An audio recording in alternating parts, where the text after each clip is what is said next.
Une loi qui a été quand même faite pas mal pour moi, il faut le dire en tant que telle, puisque je suis cité nommément dans l'article de loi, dans le projet d'article de loi. Est-ce que faire en sorte que les gens soient moins dépendants du système pharmaceutique devient un délit? Si oui, effectivement, je suis condamnable.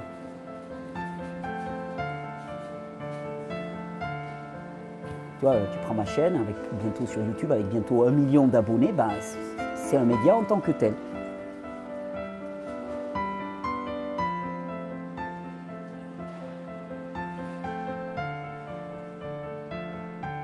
Le gourou 2.0 va vous servir sa soupe.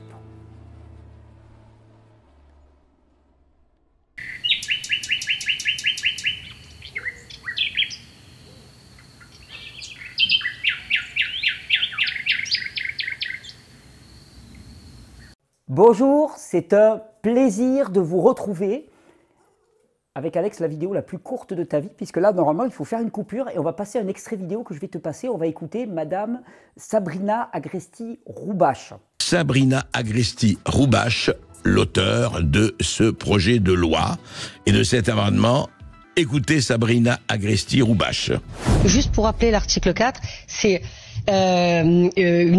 l'abandon. Alors c'est l'abandon de soins, donc la provocation à l'abandon de soins. Donc par exemple, quelqu'un est malade d'un cancer et vous avez un gourou 2.0 qui explique qu'il faut abandonner sa chimiothérapie. Et qu'en mangeant de la soupe, il sera sauvé. Et en mangeant de la soupe, il sera sauvé. Donc voilà, cette loi, je vais la défendre avec beaucoup de courage, avec la majorité et avec aussi le groupe socialiste qui soutient cette loi. Avec les écologistes, on va essayer de réécrire ensemble cet article 4 pour qu'il puisse passer tout à l'heure dans l'hémicycle. Donc voilà, Sabrina Agresti-Roubache, rapporteuse du projet de loi dont le fameux article 4 vise à criminaliser la provocation à l'abandon de soins. Une loi qui a été quand même faite pas mal pour moi, il faut le dire en tant que telle, puisque je suis cité nommément dans l'article de loi, dans le projet d'article de loi, ce qui prouve quand même à l'évidence que actuellement ce que je fais n'est pas illégal. S'il faut créer une nouvelle loi pour criminaliser ce que je ferai, et on va s'y pencher, on va se faire un jus. Enfin voilà, je vous sers ma soupe, je vous l'ai dit, on parle de charlatans, de gourous 2.0 qui veulent guérir le cancer avec de la soupe. Ben, on est là, je vous sers ma soupe. Ma soupe, moi, elle sera crue cette fois-ci, elle aura de l'épinard, de la mâche, de la pomme, du citron. On en parle en fin de vidéo.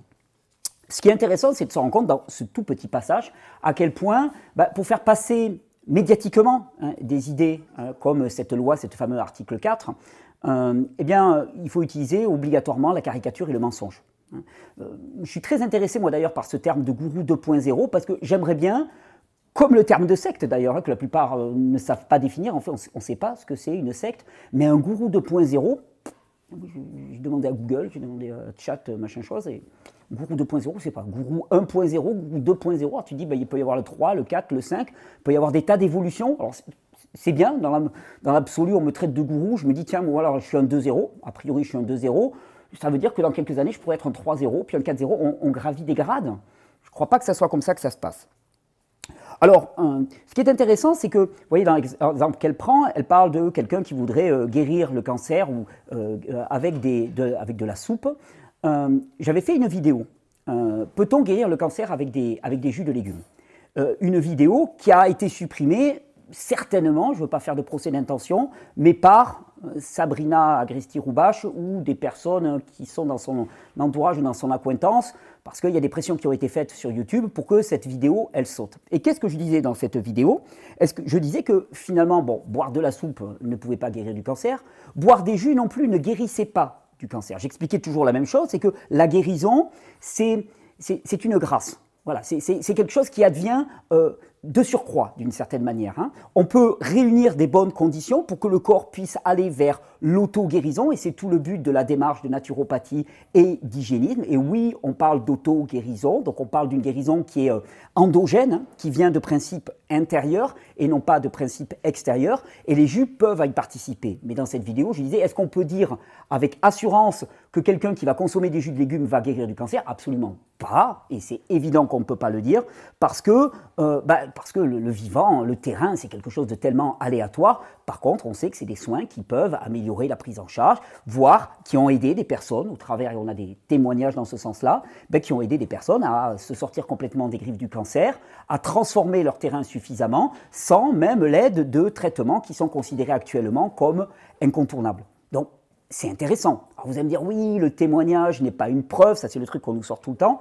J'avais sorti d'ailleurs, tu le mettras en incrustation, Alex, s'il te plaît, un truc un peu marrant pour montrer à quel point cet argumentaire-là, il est là aussi, il est creux et surtout il est malveillant, parce que quand il y a un témoignage d'une personne qui te dit, moi j'avais un cancer par exemple stade 4, donc terminal, inguérissable, cancer du foie, par exemple, et puis j'ai refusé le traitement classique, donc la chimiothérapie, qui est présentée normalement comme le passage obligé et unique.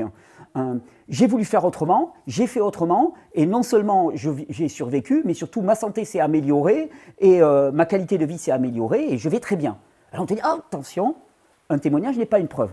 Mais quand tu as un journal qui te sort un témoignage anonyme d'une personne qui dit « Moi, à cause de Thierry Casasnovas, ma santé a décliné », alors là, tout le monde est en train de dire « Ah, mais c'est un scandale, il faut le mettre en prison » et ainsi de suite. Donc, il y a une malveillance intellectuelle réelle actuellement qui fait qu'on ne peut pas avoir de vrai débat. Moi, par exemple, dans mes vidéos, qu'est-ce que j'ai dit? J'ai dit, par exemple, la chimiothérapie, c'est de la merde. Est-ce que dire que la chimiothérapie, c'est de la merde, c'est une provocation à l'abandon de soins? Moi, je ne crois pas. Je peux dire le Twix, c'est de la merde. Objectivement, tu regardes la composition, le Twix, c'est de la merde. Je ne sais pas si ça existe encore les Twix, c'est des trucs de vieux, ça existe les Twix? Je pense que oui. Ah ouais, d'accord, ok. Donc, je disais, c'est peut-être des références d'il y a 30 ans, donc je ne sais pas, ça va dater. Le Twix, c'est de la merde.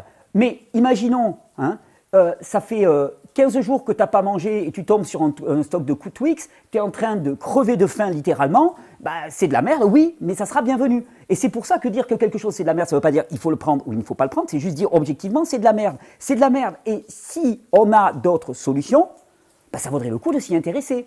C'est de la merde, pourquoi? Parce qu'une chimiothérapie, par exemple, c'est cytotoxique. Et tout ça, cytotoxique, ça veut dire toxique pour les cellules. Et tout ça, je l'expliquais dans ma vidéo.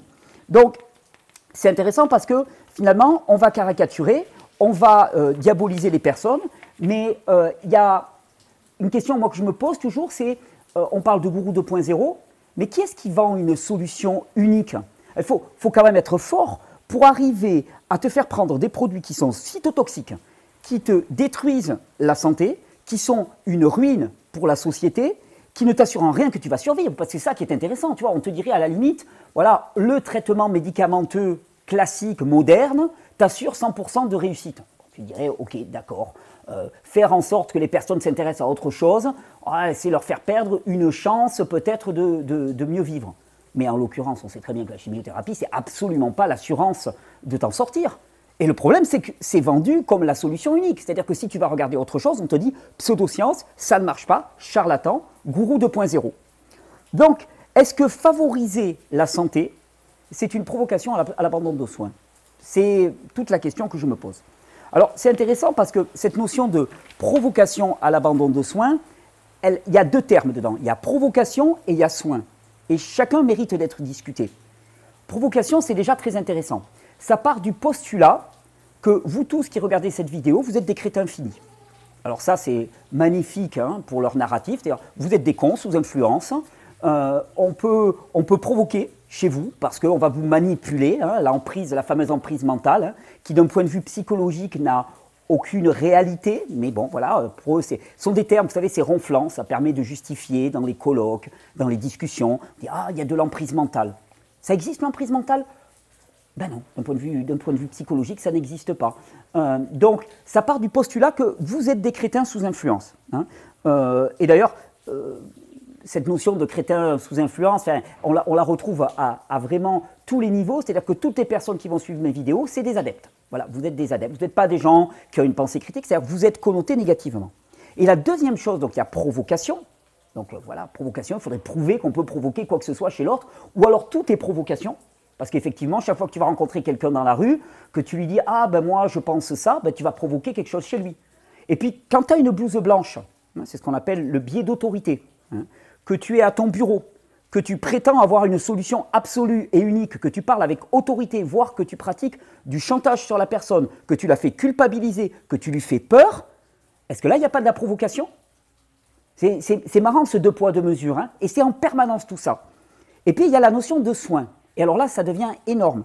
C'est-à-dire que proposer d'autres solutions, dire il y a peut-être d'autres solutions qui existent, et d'autres ont arpenté ce chemin, ça serait abandonner les soins. Mais vous ne trouvez pas qu'il y a une arrogance absolue? En vérité, ce qui est derrière, c'est abandon de thérapeutiques modernes, cytotoxiques, qui te fait perdre tes sourcils et tes cheveux, et tes dents, accessoirement. Mais non, là on dit c'est le soin. C'est-à-dire que, hormis l'approche moderne de la médecine pharmaceutique, hein, chimique, ben, il n'y a pas de soin. Vous vous rendez compte de la perversion qu'il peut y avoir là derrière? C'est-à-dire que tout ce qu'on fait là, toutes les pratiques ancestrales, la naturopathie, la médecine chinoise, la médecine ayurvédique, toutes les médecines traditionnelles, toute l'herboristerie, ça n'existe pas. Ce n'est pas du soin. Parce que si vous ne faites pas exactement ce que la doxa médicale moderne, chimique et pharmaceutique vous recommande de faire, ben vous êtes dans l'abandon de soins. Donc c'est une honte, c'est une arrogance et c'est une bêtise sans nom. Et officiellement, on parle d'abandon de soins, mais en vérité, c'est abandon de traitement des produits pharmaceutiques. Donc en fait, est-ce que faire en sorte que les gens soient moins dépendants du système pharmaceutique devient un délit? Si oui, effectivement, je suis condamnable, d'accord?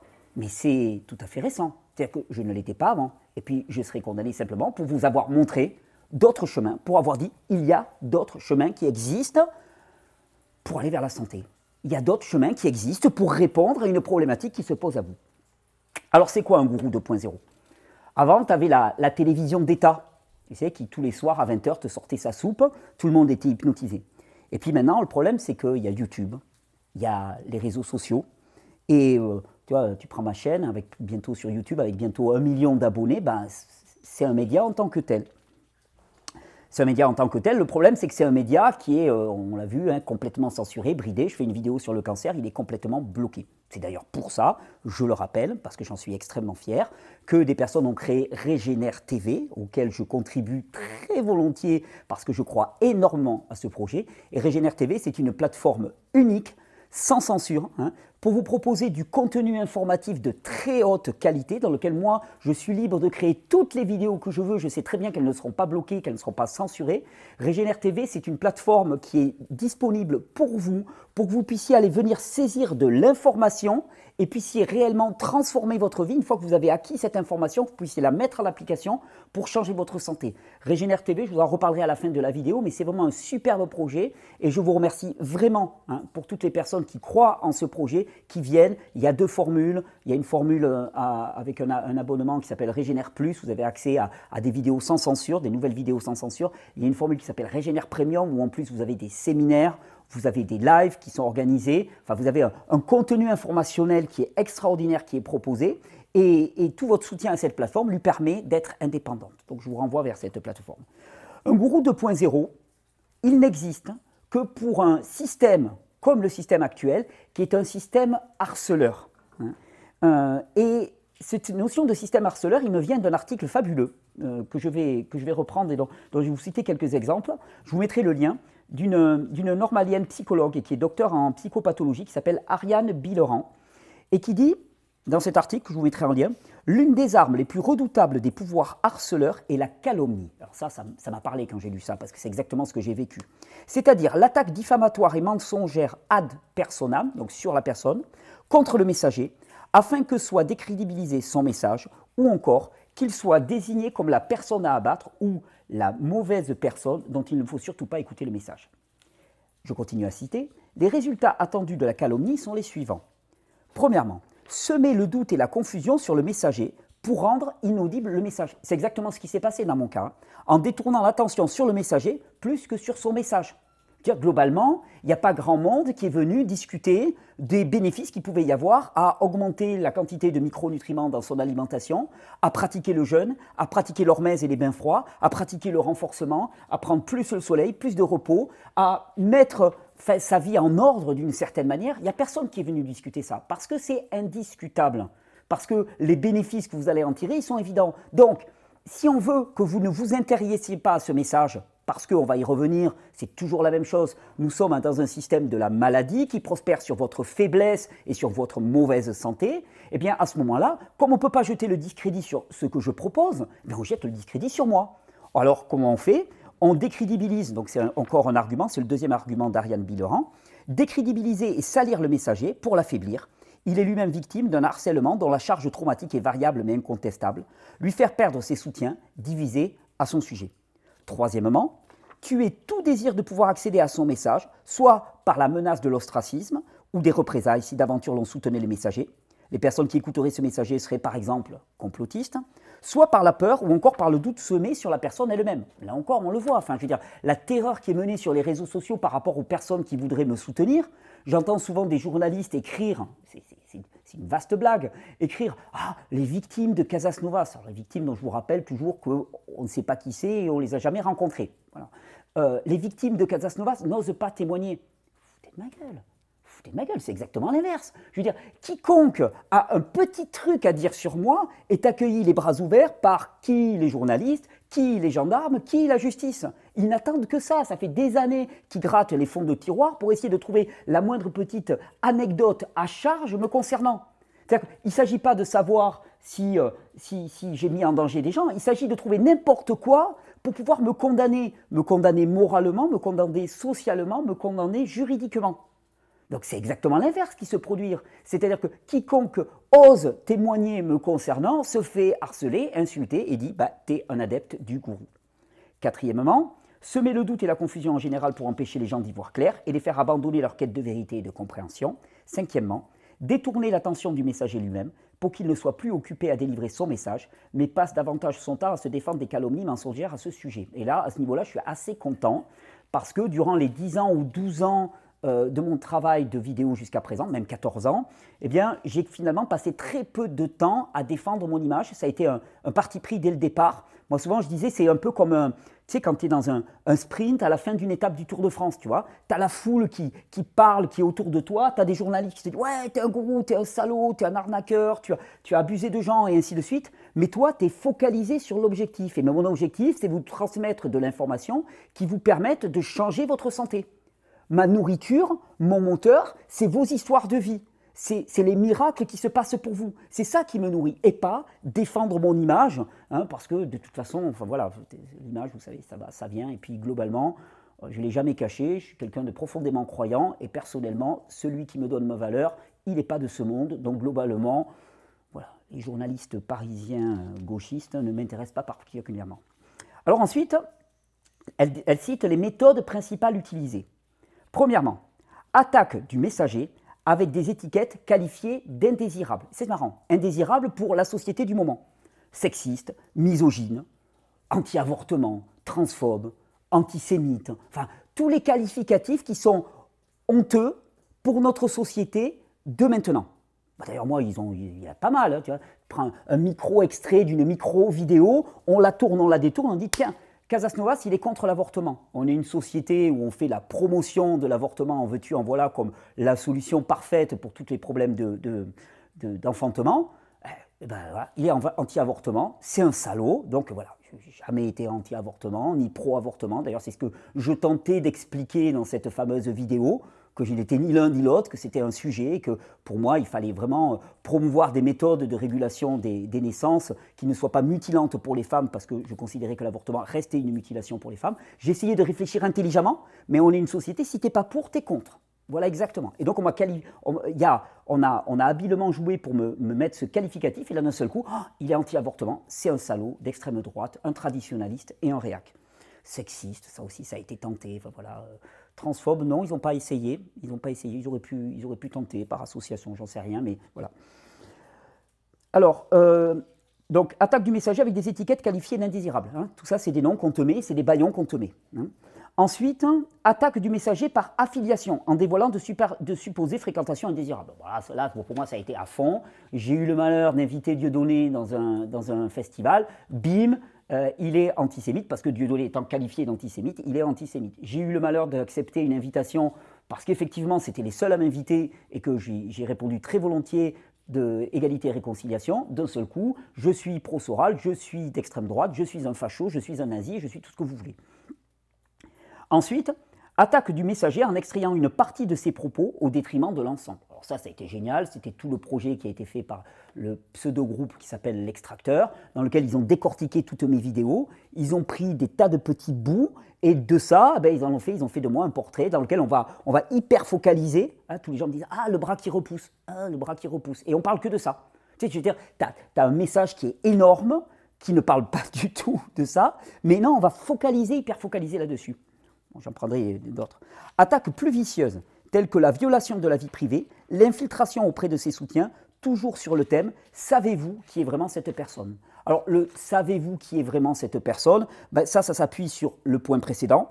Attaque du messager en extrayant une partie de ses propos au détriment de l'ensemble, fait par exemple, ce groupe L'Extracteur, mais ça peut être fait aussi par d'autres personnes, parce que toutes les personnes qui vont avoir un intérêt à te voir affaibli vont semer ce poison, ce fiel, tu vois, pour essayer doucement de dégrader ton image auprès des gens. Que les gens se disent « Ah mais ce gars-là, attends, j'ai entendu un truc sur lui, c'est pas cool quoi. » Tu sais, enfin voilà, je vais citer les épouviards par exemple, et c'est ce qu'ils ont fait en sourdine un petit peu partout, j'ai des tas de preuves. Bon, ils n'arrêtent pas de répandre de la calomnie sur moi, bon voilà, uniquement pour m'affaiblir. Tout ça, ça sert à affaiblir le messager. Alors dans la confusion ambiante, entretenue à dessein, il n'est pas facile, mais essentiel, d'apprendre à exercer son discernement. Ça, c'est le conseil d'Ariane Villeran. Et premier point qu'elle met en avant, revenir au contenu complet du message lui-même. Alors, on va revenir au contenu complet du message lui-même. Le gourou 2.0 va vous servir sa soupe. On rentre dans la deuxième partie de la vidéo. Maintenant, on va parler de santé. Et on va vous parler de santé, pourquoi? Parce que toujours et pareil, je vais vous asséner toujours la même chose. Nous sommes dans un système de gestion de la maladie, dans lequel la valeur est créée sur ta faiblesse de santé, hein, sur tes déficiences. C'est ça qui crée de la valeur. Hein. On a une assurance maladie et un système d'économie de la maladie. Et si tu te dis que la maladie, c'est une faiblesse de santé, tu te dis, mais qu'est-ce qu'on attend pour promouvoir la santé? Qu'est-ce qu'on attend pour promouvoir la santé? On ne la promeut pas. On détruit les messagers. On détruit les personnes qui participent à faire en sorte que des milliers, des centaines de milliers, voire des millions de Français ont pu doucement réformer leur alimentation, apprendre à pratiquer un jeûne adapté, individualisé, apprendre à se reposer, apprendre à prendre soin d'eux. On détruit la personne. Ouais, qu'est-ce que t'as, Pépette? Ah oui, alors, tenez, hop. Je vous la présente parce qu'elle fait un petit peu de bruit. Eh, ma Pépette, on l'appelle Crapule. Ouais, Crapule. Elle n'aime pas que je l'appelle comme ça. C'est une petite chèvre sauvage que j'ai trouvée dans la montagne hier et qui m'accompagne pendant la vidéo, parce que sinon elle râle. D'accord, Crapule? Tu manges pas les aloe vera, hein, s'il te plaît. Hein. On parle de santé. Qu'est-ce que t'en penses, toi, de la santé? Régime physiologique de la chèvre, qu'est-ce que c'est? C'est tes aloe vera. Mais non, c'est pas mes aloe vera. Et ma doudoune. Donc, qu'est-ce qu'on attend pour renforcer la santé? On voit, et là c'est la preuve à l'évidence que ce système est un système qui déteste la santé, qui est profondément la santé et la vie. Pourquoi? Parce que la valeur est créée non pas sur la santé et la vie, mais sur la faiblesse de santé, et d'une certaine manière, sur la mort, en tout cas sur la décrépitude. Hein. Et souvent, ce qu'on entend, on te dit... Oui, d'accord, bon, c'est bien joli ces notions de santé, mais là, il y a urgence. Je dois prendre des médicaments parce qu'il y a urgence. Mais pourquoi il y a urgence? Parce que jamais on s'occupe de santé. Hein, et on rentre dans une espèce de cercle vicieux, c'est-à-dire que jamais on s'occupe de santé, toujours on ne fait que gérer l'urgence avec des produits qui ne participent pas à améliorer ta santé. Je veux dire, globalement, on est d'accord, un Doliprane, ça n'améliore pas ta santé. Ça va à la limite couper la douleur. Une chimiothérapie, ça ne participe pas à améliorer ta santé. Des anti-inflammatoires, ça ne participe pas à améliorer ta santé. Des antiviraux quelconques, ça ne participe pas à améliorer ta santé. Au mieux, ça va supprimer le symptôme. Alors moi, je vous pose la question, quand est-ce qu'on s'occupe de cette santé? Quand est-ce qu'en fait, on fait quelque chose? Parce que sinon, on passe notre temps à éteindre l'incendie. Le système, il a besoin de toi faible, en faible santé, déprimé, individualiste, triste, car il a plein de leurres à te vendre. Et le système, il veut que tu puisses avoir accès qu'à ses solutions à lui.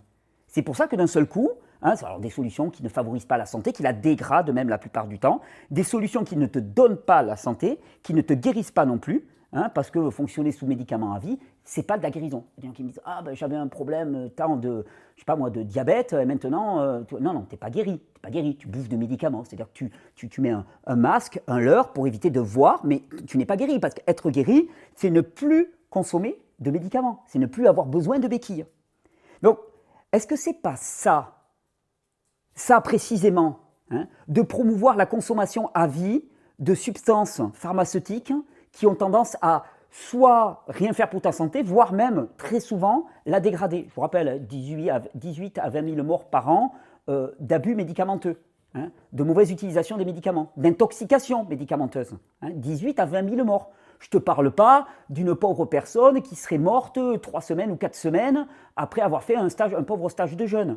Hein, dans un rapport qui est quasi impossible à établir. Non, je te parle de 20 000 morts par an, de mauvaise utilisation, d'abus, de surdosage ou d'intoxication médicamenteuse. Est-ce que ce n'est pas ça, précisément, la promotion de ce modèle-là, qui est une provocation à l'abandon de soins? Parce que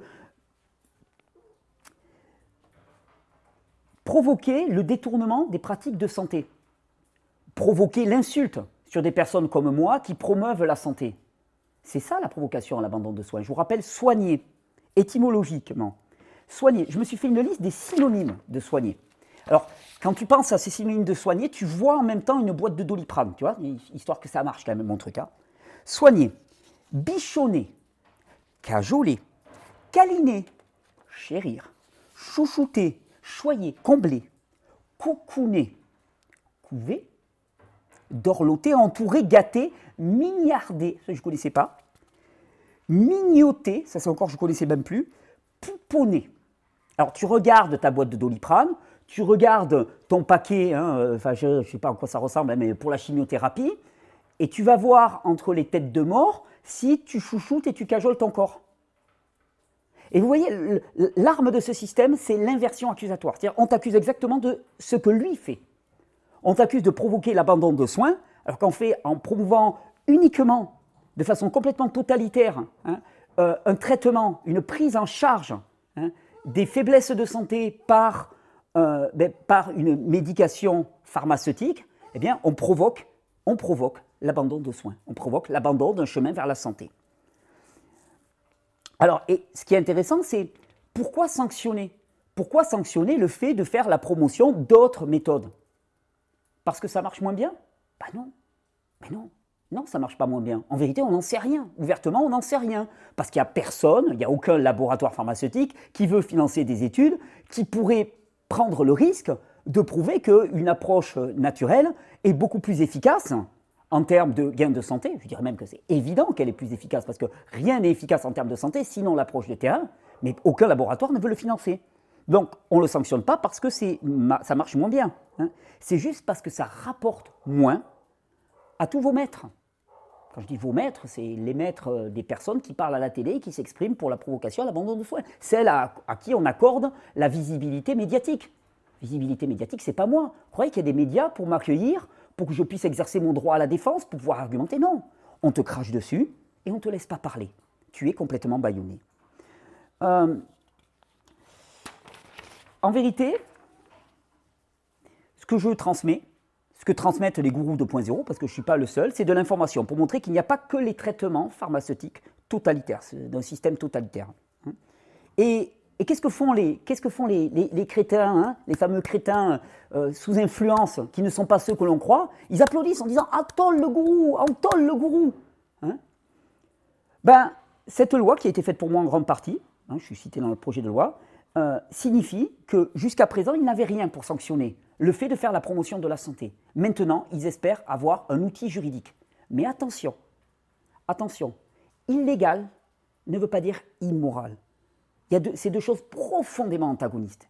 Et à titre personnel, ce qui m'importe, c'est vos histoires de vie, c'est vos réussites, c'est vos retours à la santé. Parce que ça, c'est la vérité. Le reste, c'est du mensonge.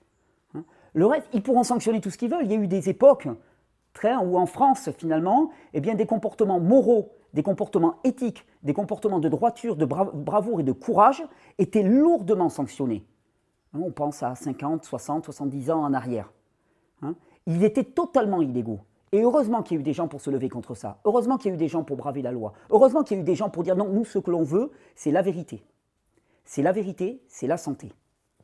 Le moral et le légal sont deux choses bien distinctes. Alors, le gourou 2.0, qu'est-ce qu'il vous dit? Il vous dit de vous occuper de votre santé, de ne pas céder à la peur ou au chantage, à la résignation des traitements à vie, d'espérer et de mettre en œuvre votre espérance, de vous donner les moyens d'arrêter de vous satisfaire de votre statut de victime et de devenir acteur. Arrêtez de faire une confiance aveugle à qui que ce soit, y compris moi, et expérimentez, renseignez-vous et voyez. La solution, elle est simple, c'est penser en termes de santé. Investir sur sa santé, créer de la valeur sur sa santé, croire à la santé. C'est d'ailleurs pour ça que je vous l'ai dit, on a créé une plateforme Régénère TV qui va devenir, je le sais, une référence énorme, exhaustive, en termes de pratique de santé. Attention, je ne parle pas de traitement de la maladie, de gestion de la maladie, ou de médecine. On parle de pratique de santé. Alors, on peut toujours se plaindre, mais il y a un moment où il faut devenir acteur. Il faut s'approprier la connaissance. Et alors, aujourd'hui, pour illustrer cette petite vidéo, je ne sais pas si elle est si petite que ça, mais pour illustrer cette petite vidéo, elle fait combien 30 minutes. Ah, c'est bon, je suis là, je suis légal. Ok. Je vais vous servir toujours ma même soupe. La même soupe, c'est quoi? C'est te dire, si actuellement tu présentes une faiblesse de santé, c'est parce que dans ta vie, il y a des facteurs qui sont des facteurs dégradants pour ta santé. On démarre tous dans la vie avec des terrains, ce qui peut être ramené de façon extrêmement caricaturale. On te parle de ta génétique, mais la génétique, c'est rien en fait. La génétique, c'est une part extrêmement congrue de ce qui est le terrain. Mais on démarre tous avec des terrains différents. Il y en a qui démarrent avec des gros terrains, avec une grosse génétique, avec une grosse énergie, avec des grosses réserves nutritionnelles. Puis il y en a qui démarrent avec des petits terrains, d'accord? Mais mon discours, il est toujours le même. Tu peux avoir un jeu de cartes pourri à ta naissance. Tu peux avoir un très bon jeu de cartes. C'est pas parce que tu as un jeu de cartes pourri que tu vas perdre la partie, c'est pas parce que tu as un très bon jeu de cartes que tu vas gagner la partie. Ce qui va faire que tu vas gagner la partie ou la perdre, c'est ta façon de gérer ton capital. Tu ne peux pas te transformer en ce que tu n'es pas. Par contre, tu vas pouvoir exploiter ton potentiel à sa limite si tu fais les bons choix. C'est ce qu'on appelle la fameuse épigénétique, dans laquelle on te dit la génétique n'est rien. L'expression de ta génétique dans ton environnement est tout. Et ton environnement, qu'est-ce que c'est? C'est ce que tu manges, c'est ta façon de vivre, c'est ton rythme de vie, c'est ce que tu penses, c'est tes relations avec les autres, c'est tout ce qui fait ta vie, qui va déterminer ta qualité de vie.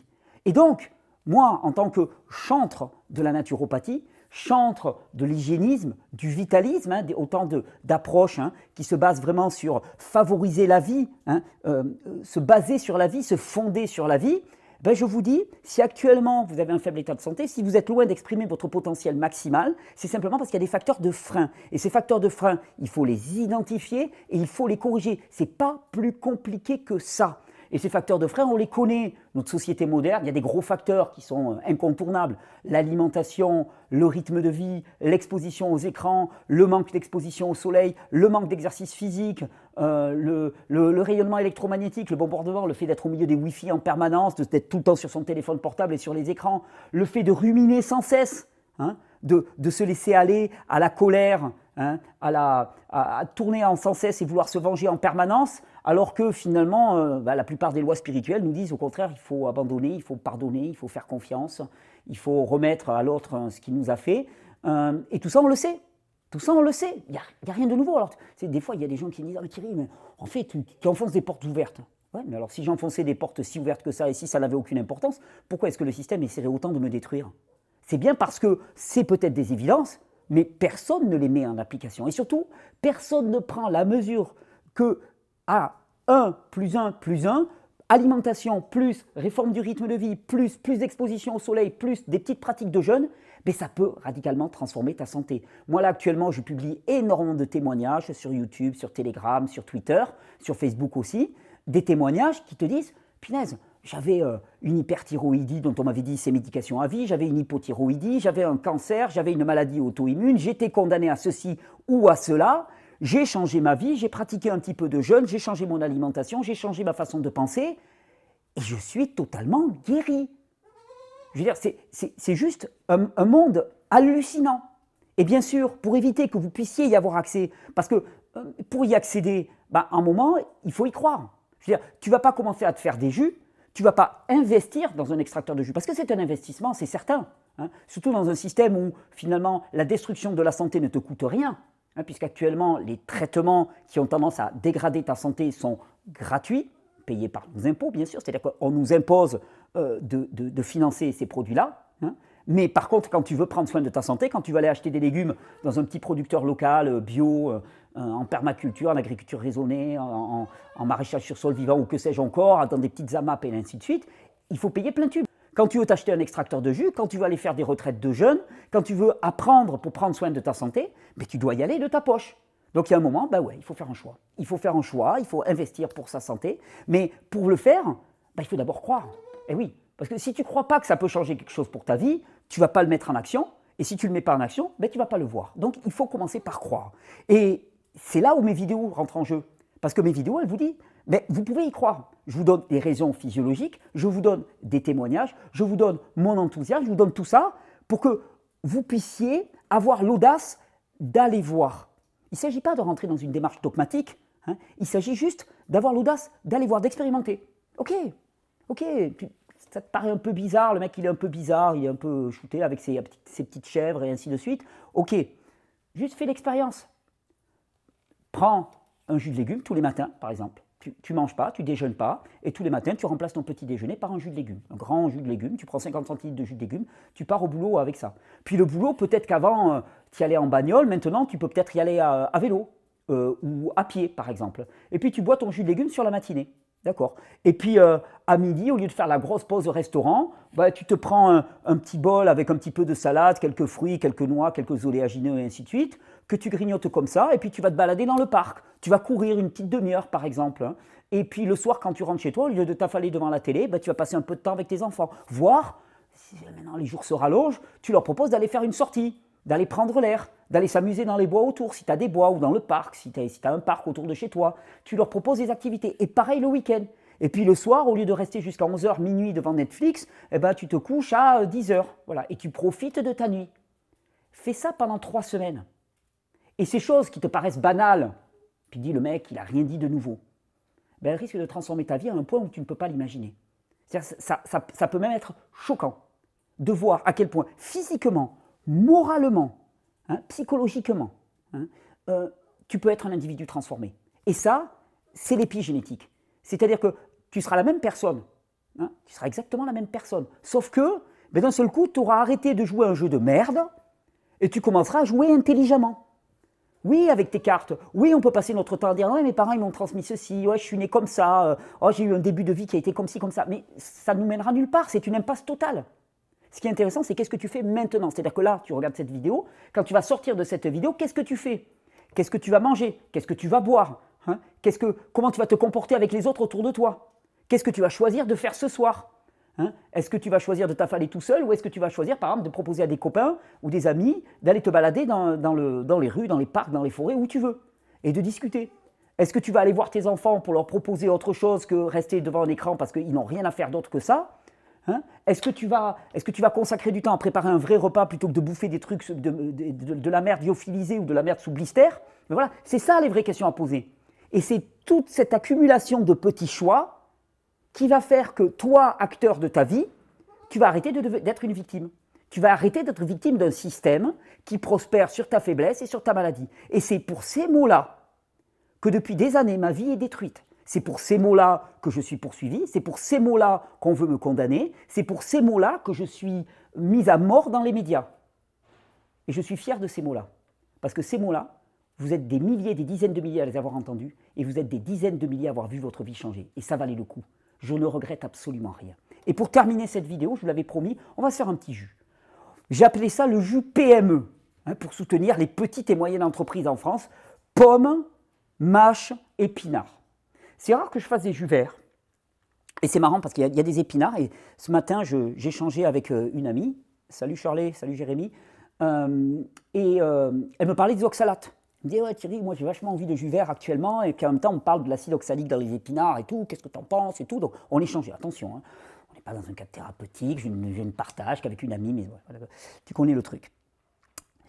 Et je leur envoyais une de mes vidéos dans laquelle j'en parlais, effectivement, et je lui disais, moi, il me semble qu'effectivement, alors elle me dit, bon, voilà, moi, mon instinct, il me dit d'aller vers des jus verts et tout. Je lui dis, bon, un jus, on n'est pas dans quelque chose de naturel, on est dans quelque chose d'artificiel, hein, on est d'accord, ça a plein de vertus, mais ça reste une artificialité. C'est-à-dire qu'effectivement, le gros argument qu'on me sort tout le temps, tu ne trouves pas d'extracteur de jus dans la nature. Non, tu ne trouves pas d'extracteur de jus dans la nature, ni de téléphone portable, ni de chemise, ni de pantalon, ni tout ce qui compose ta vie, tu ne le trouves pas dans la nature. Donc on est d'accord, notre vie n'a rien de naturel.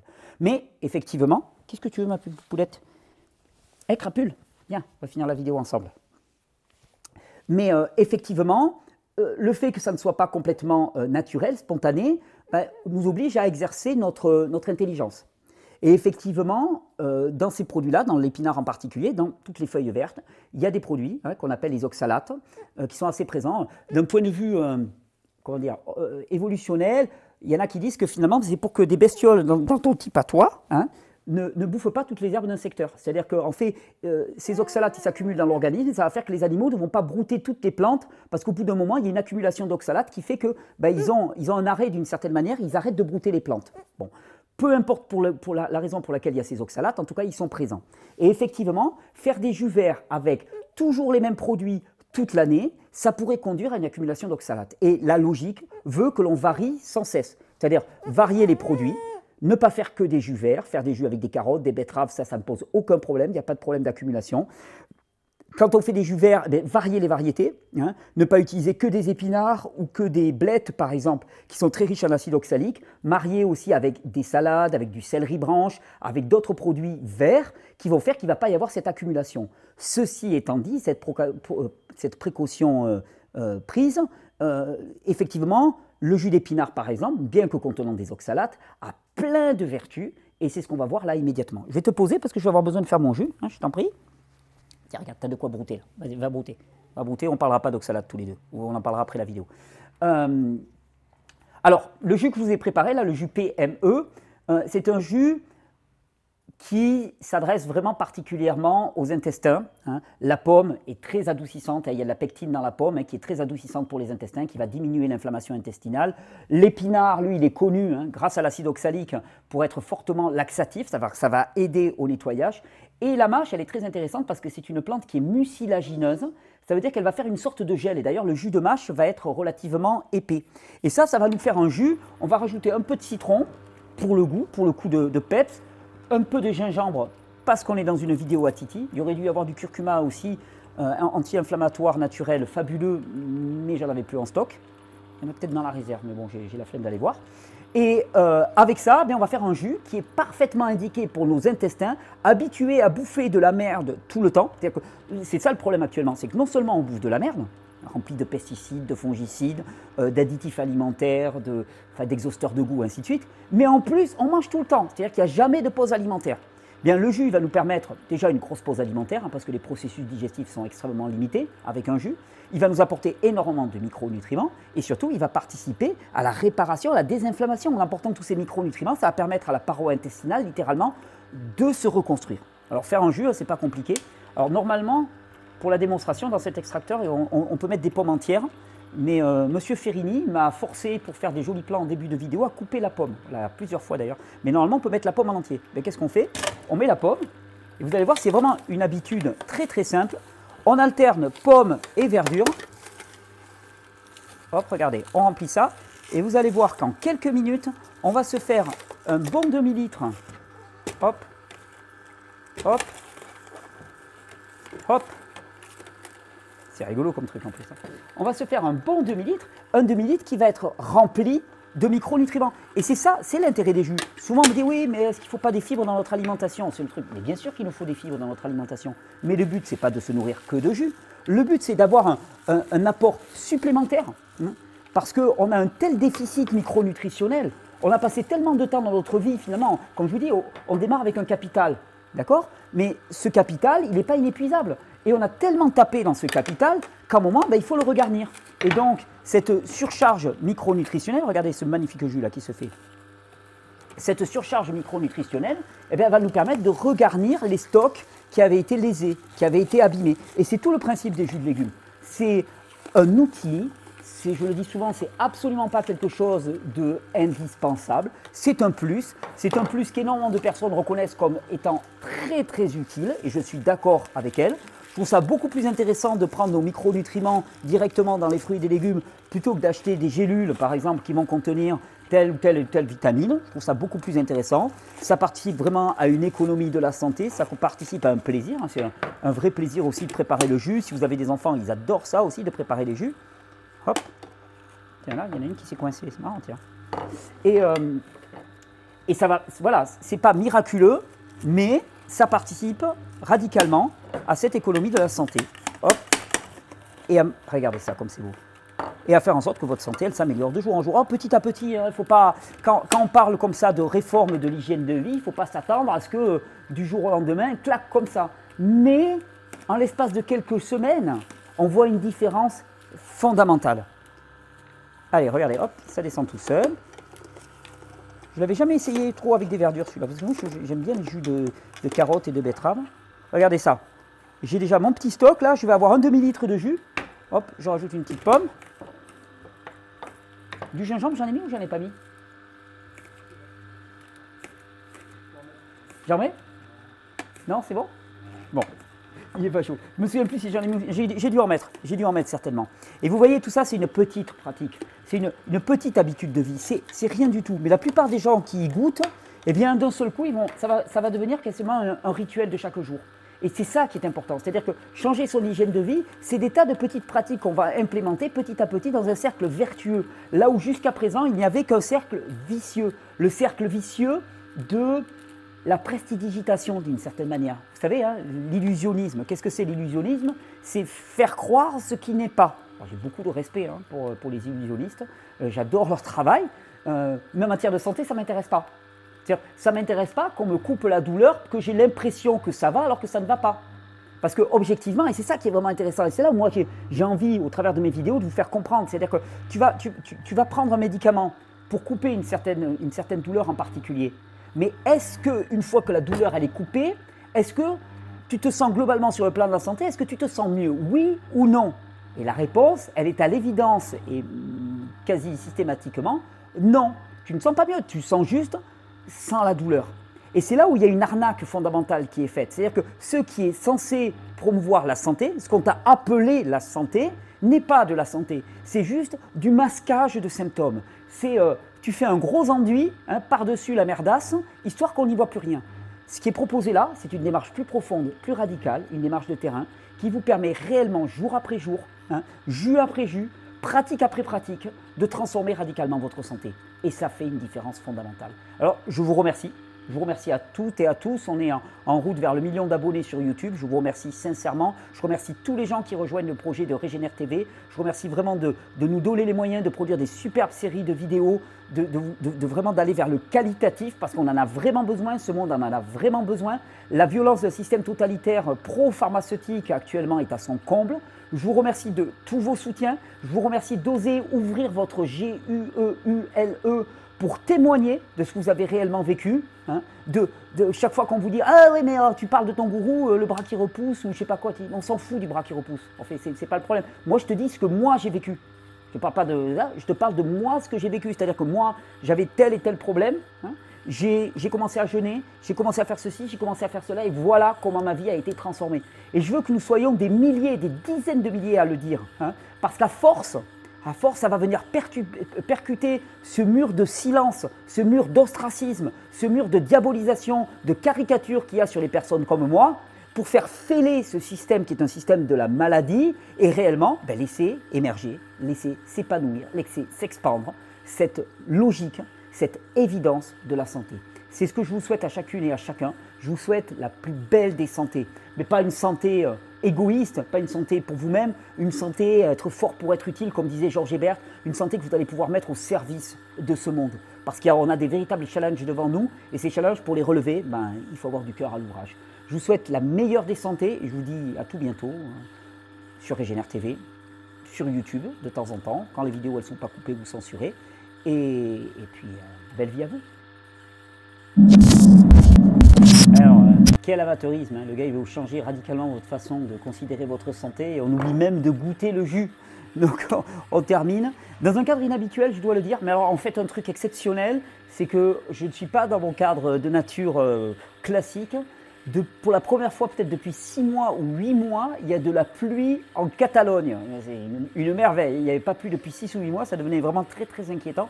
Là, il y a une petite pluie fine, une petite pluie façon Meuse, Poitou-Charentes, tu vois, un peu le genre quoi. Mais c'est magnifique, c'est magnifique. Donc là, on est à l'intérieur et on va goûter ce fameux jus. Alors, regardez-moi cette couleur. Il est un peu épais hein, parce qu'il y a la mâche dedans hein, qui va lui donner ce côté un peu mucilagineux. Regardez comme c'est magnifique. Hein. Et voilà, comment on peut se faire une habitude de santé. Hop, attends, on éteint là. Joli petit verre. Regardez ça. Regardez-moi comme il est épais. Et là, on parle de santé. Ah, c'est certain que c'est pas dans une boîte de gélules. Oh, Pépette, crapule. Du calme, on a fini. À votre santé. Tu veux goûter ça? Il est fabuleux. Et le deuxième citron que tu m'as forcé à mettre pour faire ton slow motion, il rajoute bien. Donc il y avait 2 citrons. Il y en a un que vous n'avez pas vu, mais on a rajouté du citron en slow motion. Il est excellentissime comme ça. À votre santé.